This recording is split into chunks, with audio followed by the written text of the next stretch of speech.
Esta mañana quiero leer 1 Corintios 12, verso 1, que dice lo siguiente: No quiero, hermanos, que ignoréis acerca de los dones espirituales. Sabéis que cuando erais gentiles, recuerden que el concepto gentil es goín, y que es lo que describe a las personas que no tenían conexión ni pacto con el Eterno. Entonces, cuando erais gentiles, se extraviaba llevándoos como se os lleva a los ídolos mudos. Por tanto, os hago saber que nadie que hable por el Ruach de Elohim llama anatema a Yeshua, y nadie puede llamar a Yeshua Adonai, sino por el Ruach HaKodesh. ¿Cuál es el contexto de este pasaje que el apóstol o el Sheliach, Shaul, Pablo, está escribiendo? Es acerca de los dones del Ruach, y empieza después a hablar de todos los dones que existen o que él describe como esa diversidad de dones, y dice: ahora bien, toda esta diversidad de dones existe, pero el Ruach es el mismo, dice el verso 4. Y hay diversidad de ministerios, pero el Adonai es el mismo. Y hay diversidad de operaciones, pero Elohim, que hace todas las cosas en todos, es el mismo. Pero a cada uno les es dado la manifestación del Ruach para provecho, porque a este es dada por el Ruach palabra de sabiduría, a otro palabra de ciencia, según el mismo Espíritu, y a otro fe por el mismo Espíritu, a otro dones de sanidades por el mismo Espíritu, al otro de hacer milagros, a otro profecía, a otro discernimiento de espíritus, a otro diversos géneros de lenguas, y a otra interpretación de lenguas. Pero todas estas cosas las hace uno y el mismo Espíritu, repartiendo a cada uno en particular como él quiere. Lo interesante es que, aunque recibimos, por ejemplo, lo mismo en la dimensión de un don espiritual, y evidentemente, como dice él, el Ruach es el mismo que lo da, porque es que, por ejemplo, cuando alguien recibe el don de la profecía, hay personas que fluyen fácilmente en ese don, y hay otras que no lo logran hacer, porque hay personas que tienen ciertos dones que están totalmente habilitados y otros que están apagados. Precisamente la clave y el secreto es lo que dice al inicio: como estábamos extraviados a los ídolos, estos estaban controlando nuestra vida. Y lo que dice Pablo al referirse acerca de ser extraviado a los ídolos, se refiere a que hemos sido consagrados, llevados, sometidos a la idolatría. Y esta operación ha sido algo atroz en nuestra vida, porque nos ha tenido estancados. Entonces, hay ídolos en el alma que han estado operando hace mucho tiempo, y tenemos que erradicarlo realmente de nuestra vida para ir más allá de las cosas humanas que nosotros normalmente vivimos. Por eso es que a veces, cuando nos hablan de este mundo espiritual, de estas posibilidades en el eterno, nos sentimos un poco abrumados, o como que no sabemos realmente si esto es algo que se aplica a nosotros, o cosas que hemos vivido, como algunos de ustedes mencionaron, se han quedado en el anonimato o en el secreto porque hay un temor de hablar de estas cosas. La realidad es que la vida y el corazón del pueblo de Adonai deben estar alineados a su perfecta voluntad, con el propósito de que su justicia se manifieste. Y para lograr esto y estar en integridad delante de Elohim, es necesario limpiar nuestras vidas de todo ídolo que haya tomado lugar en el sitio que solamente le corresponde a Yeshua Mashiach. Por ejemplo, en nuestro contexto cultural latinoamericano, prevalece el concepto de que el ídolo o la idolatría es algo que ha enseñado la religión tradicional. Sin embargo, esto va más allá que un concepto religioso, tiene que ver con nuestra actitud y estilo de vida. Y a través de la revelación que Elohim pueda traerte, vas a lograr entender que el verdadero concepto de ídolo y los peligros que representa el tenerlos en el corazón es atroz. Porque los ídolos llegan a fundirse en nuestra alma, y cuando esto sucede, tiene consecuencias. Por ejemplo, va a controlar tu manera de creer, va a controlar tus emociones, y nos bloquean de poder funcionar en la voluntad de Elohim. Ayer lo mencionamos, cuando estamos haciendo tefilá, por ejemplo, y tú estás con tu mente en un lugar, tu cuerpo por otro, tu alma por otro lado, no hay una integridad para poder estar funcionando. Eso es una muestra de que hay un fraccionamiento dentro de tu ser. Y esto, por consecuencia, número 2, confunde el uso de los dones del Ruach. Y en un caso más complicado puede traer hasta enfermedades sobre el cuerpo.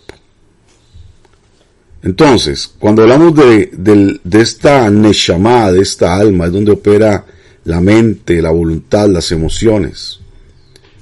Cuando hablamos del espíritu, cuerpo y alma, entonces estamos entendidos que sí, que tenemos esta tripartición como personas. Somos como esta vela que tiene una llama, que tiene un aceite, que tiene un fuego. Y este lugar donde se asienta el Ruach es donde nosotros somos perfectos en Mashiach. Es donde podemos lograr la perfección. Pues la palabra nos dice que el espíritu, que el Ruach, que mora en nosotros es el espíritu de Mashiach. Ruach HaKodesh, Ruach de Elohim, es lo mismo. No confundamos como lo hacen en el sistema religioso creyendo que una cosa es el Espíritu Santo, otra cosa es el Espíritu de Cristo, porque no es así, es el mismo Espíritu. Y lo está diciendo Shaul en el texto que acabamos de leer. Romanos 8, verso 9 nos dice: mas vosotros no vivís según la carne, sino según el Ruach. Si es que el Ruach de Elohim mora en vosotros. Y si alguno no tiene el Ruach de Mashiach, no es de él.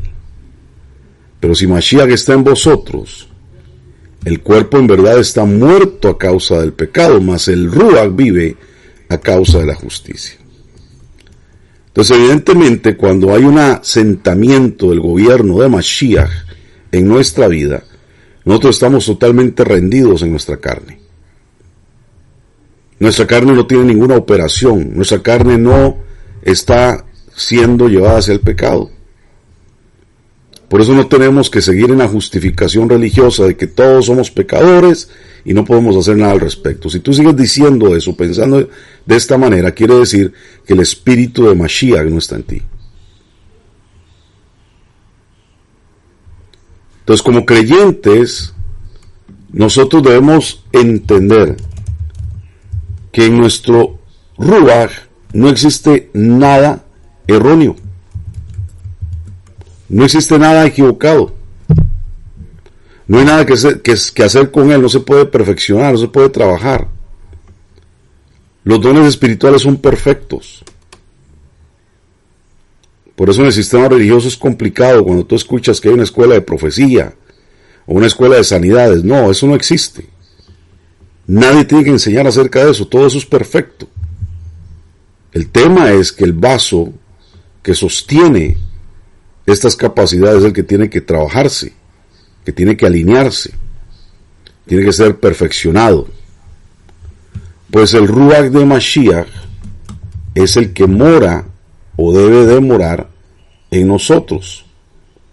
Y eso es lo que tenemos que tener nosotros claro y bien definido en nuestro ser. Cuando nosotros nacemos de nuevo, en el momento que hay un nuevo nacimiento, el proceso de restauración empieza a tomar lugar. Y la restauración no es que tú sanes ahí a ese evento previo a la herida de que te provocó tu papá, tu mamá, etc. Que sí es necesario arreglar esos temas. Pero la restauración es llegar al exacto momento en que tú saliste del diseño de la eternidad. La restauración es llegar a la plenitud de esa imagen y semejanza que nosotros tenemos en el Eterno. Y para eso tiene que haber sanidad, tiene que haber libertad y tiene que haber entendimiento del propósito en nuestra vida. Y a partir de ese momento nosotros tomamos responsabilidad sobre nuestra mente en este sentido que la palabra nos enseña, y les voy a leer 2 Corintios capítulo 10 verso 5. que dice: derribando argumentos y toda altivez que se levanta contra el conocimiento de Elohim, y llevando cautivo todo pensamiento a la obediencia de Mashiach. Este ejercicio es el que nosotros debemos de trabajar. Evidentemente hay personas que necesitan un apoyo en otras áreas, ya en una forma clínica, terapéutica, para ordenar temas de la mente. Pero nosotros, que podemos estar sanos y estamos en una condición idónea, tenemos que tomar los pensamientos que sabemos que se levantan contra el conocimiento de Elohim y tomarlos cautivos y llevarlos a la muerte, a la obediencia, al sometimiento de Mashiach. Por eso es que una mente dispersa le cuesta crecer en las cosas del Ruach. Por eso es que mucha gente tiene tantos modelos de pensamiento y tanto razonamiento humano que no son varones entendidos y varonas entendidas en la voluntad del Eterno. Esto nos demuestra que lamentablemente no estamos en una perfección de alma y cuerpo. De hecho, al venir a Mashiach, somos un caos, somos un desorden, tenemos luchas internas que resolver. Esto es normal. Hemos sido dañados, hemos sido heridos, pero principalmente hay dos fuentes: las circunstancias dramáticas y el pecado. Estas son las dos cosas que normalmente han estado dañando nuestra vida. Es por lo tanto necesario que nosotros trabajemos en nuestra alma para ser perfeccionados y en aquellos canales que puedan manifestar la gloria de Elohim. De eso vamos a hablar en los próximos días, precisamente porque vamos a reconocer esos canales que provocan que desde nuestro interior fluyan los ríos de agua viva, que ya están ahí. Pero tenemos un montón de bloqueos que no permiten que esa ebullición de aguas empiece a fluir dentro de nosotros. Entonces vamos a hablar un poco de las circunstancias dramáticas y el pecado. Número 1, las circunstancias dramáticas. Como personas que vamos por esta vida enfrentando situaciones diferentes, que nos hieren, nos lastiman, salimos dañados en nuestra alma. Por ejemplo, accidentes trágicos, la muerte de un ser querido, personas que nos traicionan, etc. Y hay médicos que enseñan que estos eventos o traumas sin duda afectan severamente nuestras emociones, nos pueden llevar hasta desarrollar enfermedades o incluso llevar hasta la muerte.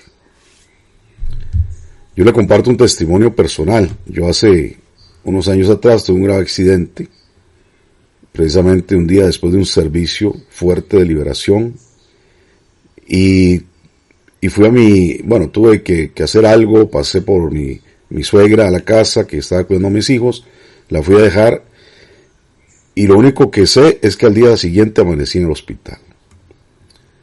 Tuve un accidente muy fuerte que hasta el día de hoy hay como algunas imágenes que han llegado a mi mente de lo que ocurrió. Pero el impacto fue de tal magnitud que no tengo un registro en mi mente consciente de lo sucedido. Y en lo profundo de mi memoria, ahí aparecen algunas pequeñas escenas.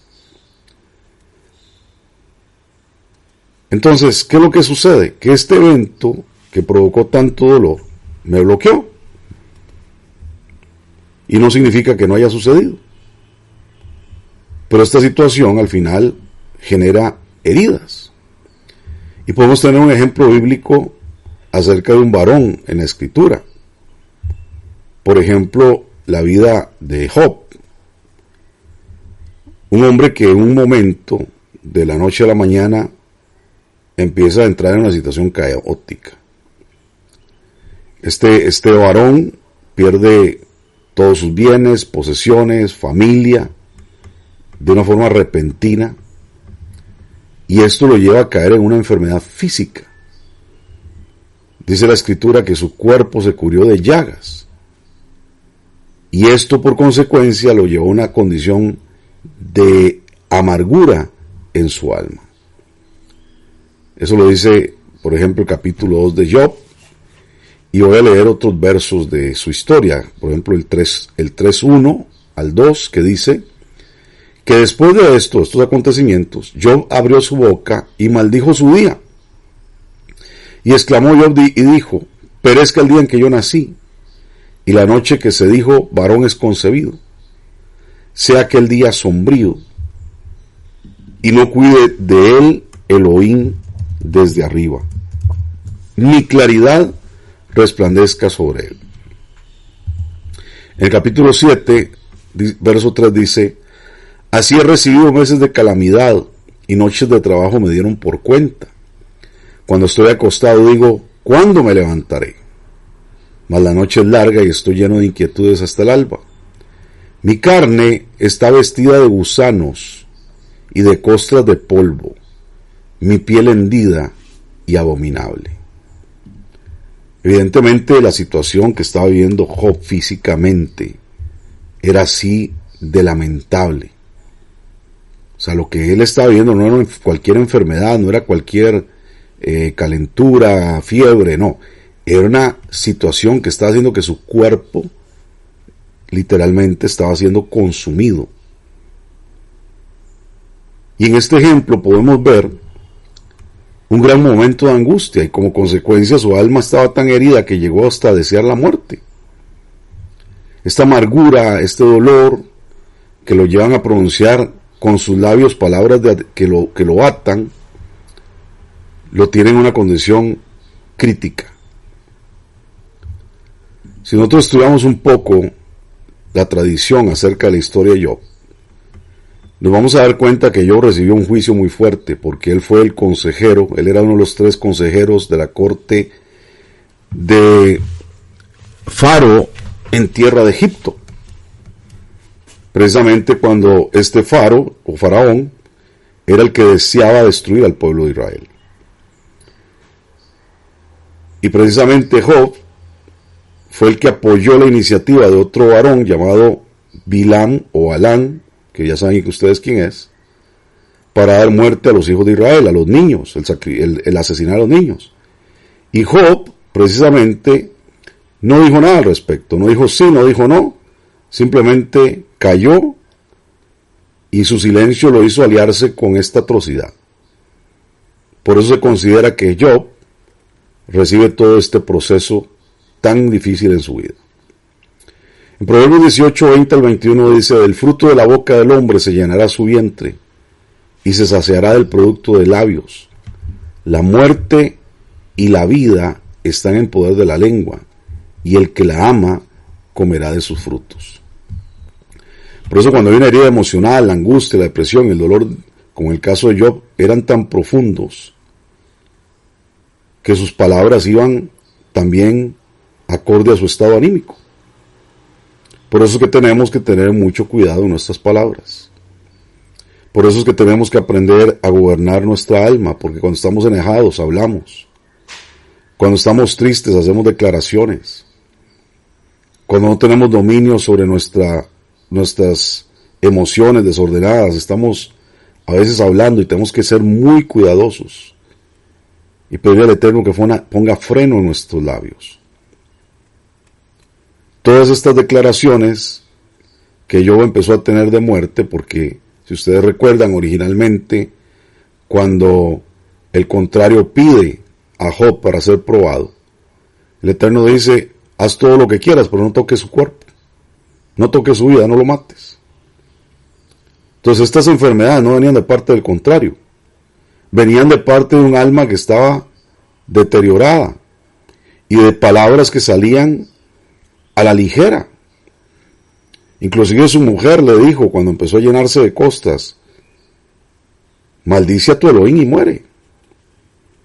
Y él tuvo una declaración como un varón en ese momento, dijo, Adonai dio, Adonai quitó, bendito sea el Eterno. Pero cuando empezó a profundizar en toda esta situación de amargura, las conversaciones empezaron a cambiar.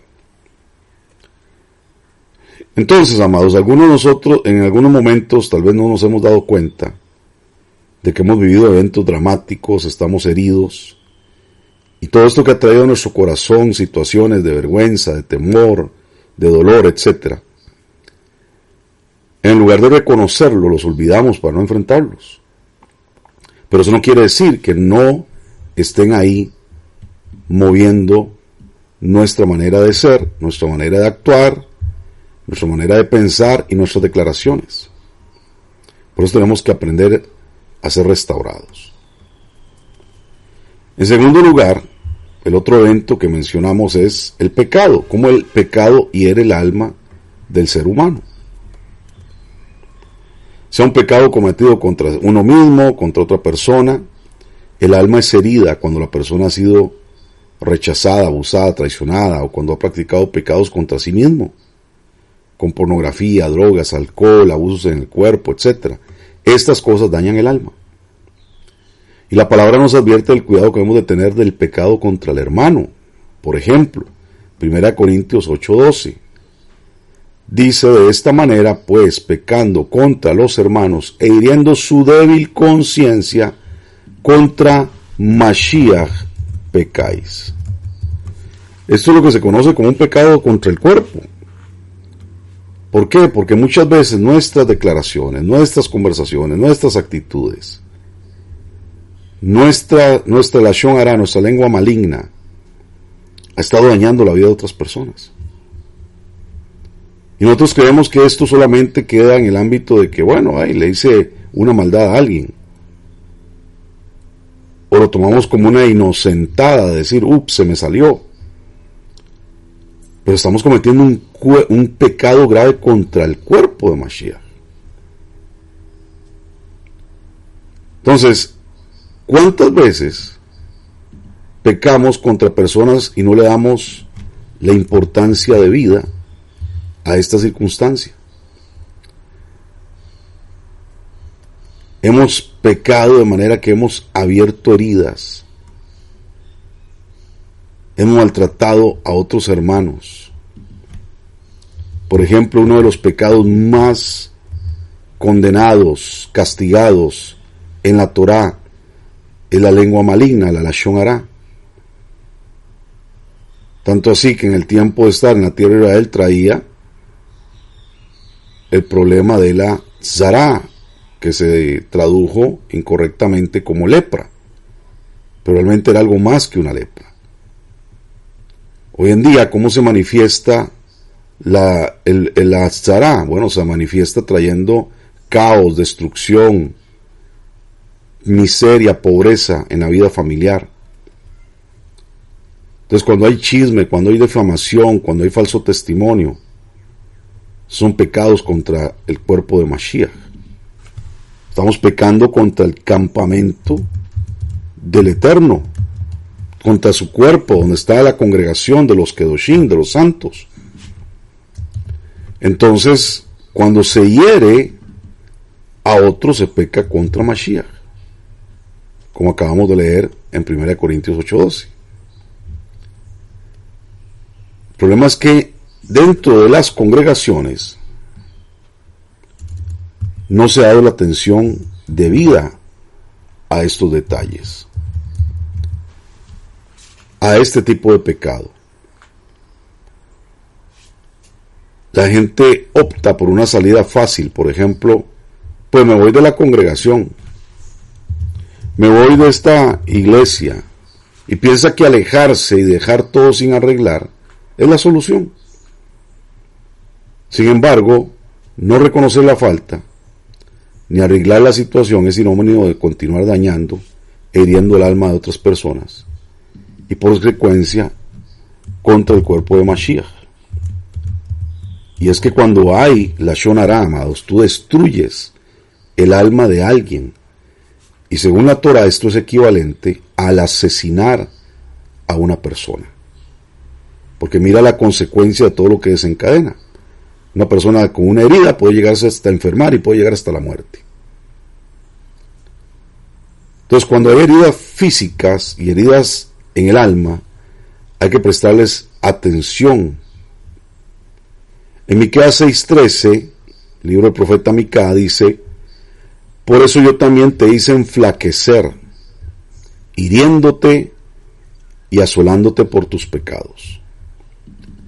Claramente, aquí nos está diciendo que nuestro Elohim hiere al pueblo por causa del pecado de la idolatría, por seguir sus propios caminos, por hacer su voluntad, por haberse olvidado de su Elohim y levantar ídolos para adorarlos en lugar de hacer la voluntad de nuestro Rey.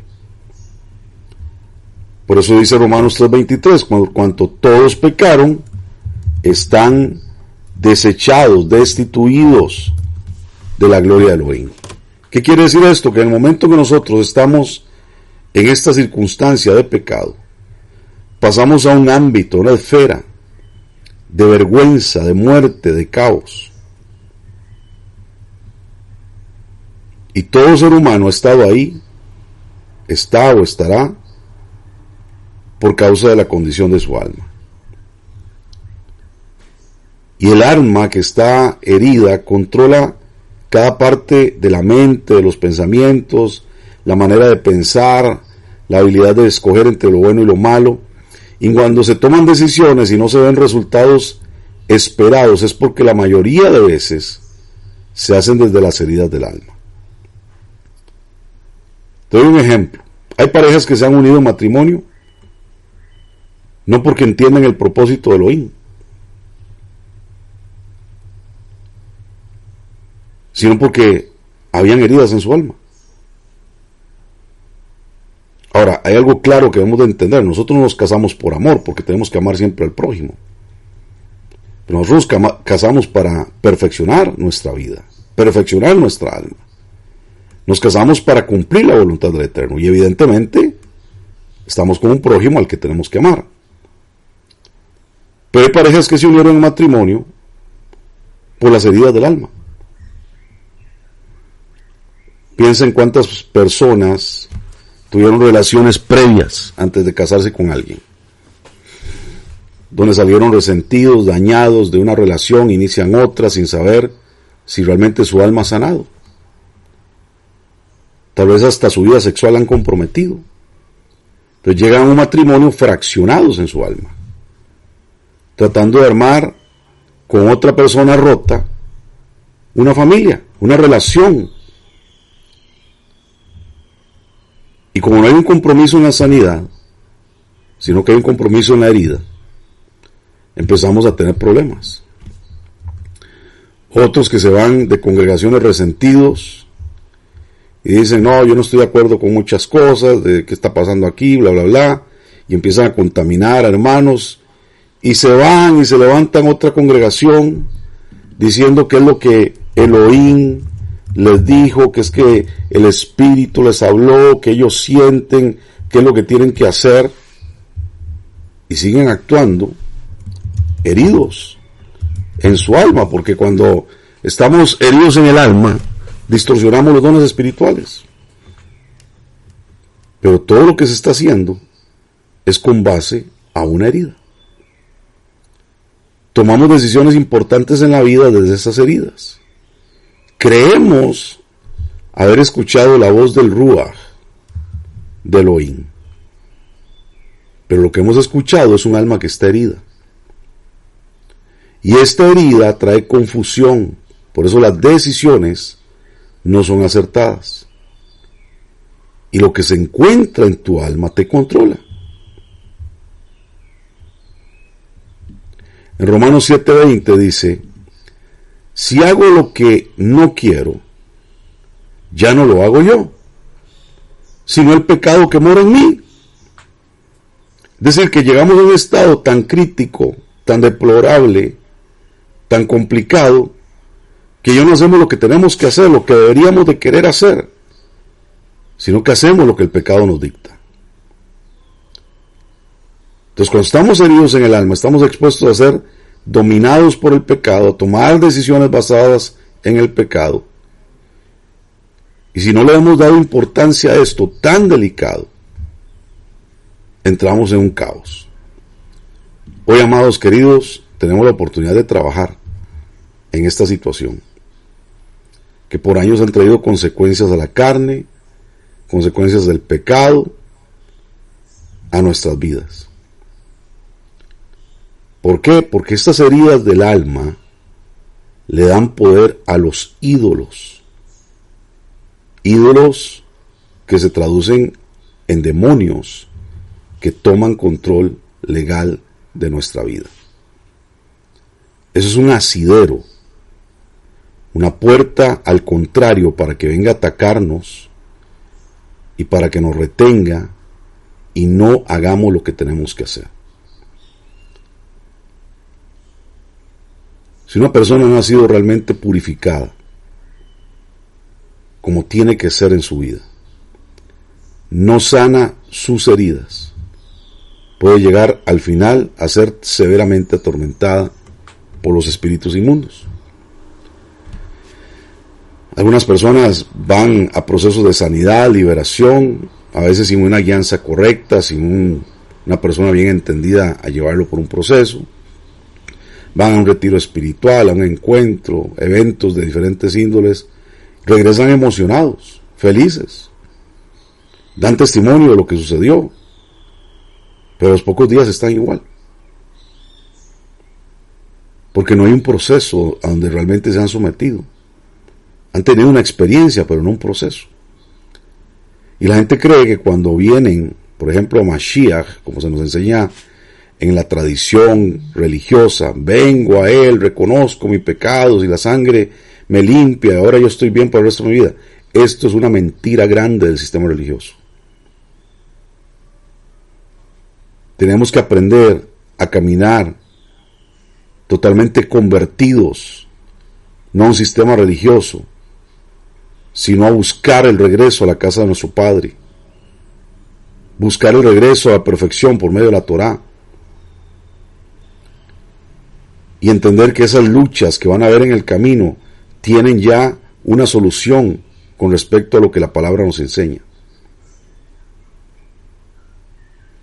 Pero todo pensamiento que no ha sido ordenado nos va a terminar agobiando, dominando. Seguiremos teniendo conflictos emocionales porque no hemos sanado las heridas del alma. En Lucas 9:1 nos enseña que Mashiach había reunido a sus 12 discípulos y les dio poder y autoridad sobre todos los demonios y para sanar enfermedades. Hay un poder y una autoridad que Mashiach delega en nuestras vidas para poder sanar. Y cuando se habla de poder para sanar, esa sanidad se basa primeramente en la enfermedad del alma. Y nosotros debemos de comprender que hay una operación que tiene la sangre de Mashiach. Pero no podemos perder la perspectiva de lo que la sangre de Mashiach hace realmente. Porque en el sistema religioso nosotros recetamos la sangre de Mashiach para todo. Y empezamos nosotros a pisotear esa sangre porque estamos cometiendo el pecado más grande de usar la sangre de Mashiach como si fuera el amuleto de nuestra vida. Tenemos que comprender, amados, que la sangre de Mashiach nos cubre y nos limpia del pecado. Nos da redención para ser pueblo. Nos da la oportunidad de ser pueblo. Pero eso no nos sana. Lo que a nosotros nos sana es el poder que se manifiesta en nuestra vida del cuerpo resucitado de Yeshua Mashiach. Y eso significa que muchos han venido a la cruz, al madero, al sacrificio, pero no han venido a la gloria y a la luz de la resurrección. Son dos eventos diferentes. La muerte de Mashiach y la gloria y la luz de su resurrección. Porque uno es el Yeshua que fue crucificado en un estado de llevarnos como cordero de Pesaj a recibir la oportunidad de ser pueblo y salir de la esclavitud. Pero Mashiach resucitado es otra dimensión para nosotros. Y en esa dimensión tenemos que estar. Durante muchos años nos hemos enfocado en el poder que tiene la sangre de Mashiach para limpiar el pecado Y yo no estoy minimizando en ningún aspecto este poder glorioso de la sangre, porque entendemos que es el único medio provisto por el Eterno para limpiarnos, para darnos redención y ser nuestro Corbán Pesaj, el que cubre nuestro pecado, el que nos da, como dice el término Corbán, la oportunidad de acercarnos a Él. Pero lamentablemente aún no hemos entendido que la gloria y la luz que viene del cuerpo resucitado es lo que viene a sanar nuestras vidas. Por eso es que cuando las mujeres llegaron a la tumba de Mashiach, donde él ya no estaba, Mashiach estaba ahí pero no lo reconocieron. Y lo confundieron con un jardinero. Porque precisamente Mashiach, recuperando su diseño y superando al primer Adán, entra en la función que Adán, el cual había caído y abandonado el jardín, entró, porque es ahora el que nos lleva al jardín, el que nos lleva a esa comunión con el Eterno. Entonces tenemos que reconocer que hay una dimensión que tal vez no hemos entendido acerca de Mashiach. 1 Corintios 15, 16 dice, porque si los muertos no resucitan, tampoco Mashiach resucitó. Y si Mashiach no resucitó, vuestra fe es vana, y aún estáis en vuestros pecados. En la tradición religiosa, concretamente el sistema romano que ha permeado todas las religiones cristianas, cuando vemos, por ejemplo, y entramos a los templos católicos, lo que vemos es una imagen de un Cristo crucificado. Y esto ha traído como consecuencia un modelo de pensamiento basado únicamente en el enfoque de la muerte de Mashiach. Este evento tan magnífico que sin duda demuestra amor, misericordia de parte de Elohim, que provocó que la muerte de Mashiach derramara la sangre sobre nuestra vida, hasta la última gota, para recibir nosotros redención. Eso es necesario, pero hay un evento grandioso que se une a esta muerte, y es la resurrección, sin la cual el sacrificio de Mashiach estaría incompleto. Y la resurrección nos habla de la manifestación gloriosa de la luz de Mashiach. Y si Mashiach no hubiera resucitado, entonces nuestra fe sería vana. Aún estaríamos en nuestros pecados, como menciona la cita que acabamos de leer en 1 Corintios 15. Y cierro en esta ocasión con este verso. Isaías 53, verso 5. Mas el herido fue por nuestras rebeliones, molido por nuestros pecados. El castigo de nuestra paz fue sobre él, y por su llaga fuimos nosotros curados. Según este texto, lo que sana, lo que cura nuestra vida, no es la sangre, sino el cuerpo de Mashiach. Lo que él padeció en su cuerpo es lo que a nosotros nos sana. La sangre ha hecho lo que tiene que hacer, nos da el acercamiento, nos da el corbanot, pero el cuerpo de Mashiach es lo que sana nuestra vida. Y la gloria que viene por su resurrección es lo que hace que las heridas físicas o del alma sanen. Entonces, preguntémonos, ¿por qué la gente continúa aún en el pecado? Aún reconociendo que tienen que ser pueblo, aún reconociendo que tienen que seguir a Mashiach. ¿Por qué siguen viviendo el pecado? Es porque no han experimentado la gloria de la resurrección y el poder dunamis del cual vamos a estar hablando, que viene con ello. Así que bueno, amados, hay mucho que recorrer en nuestra reflexión espiritual para nosotros verdaderamente llegar a ser la plenitud de aquel que lo llena todo en todo. Así que les animo a reflexionar en estos audios. Sé que hay algunos audios que no hemos subido aún, pero Espero que lo hagamos en el transcurso del día y que usted pueda repasarlos.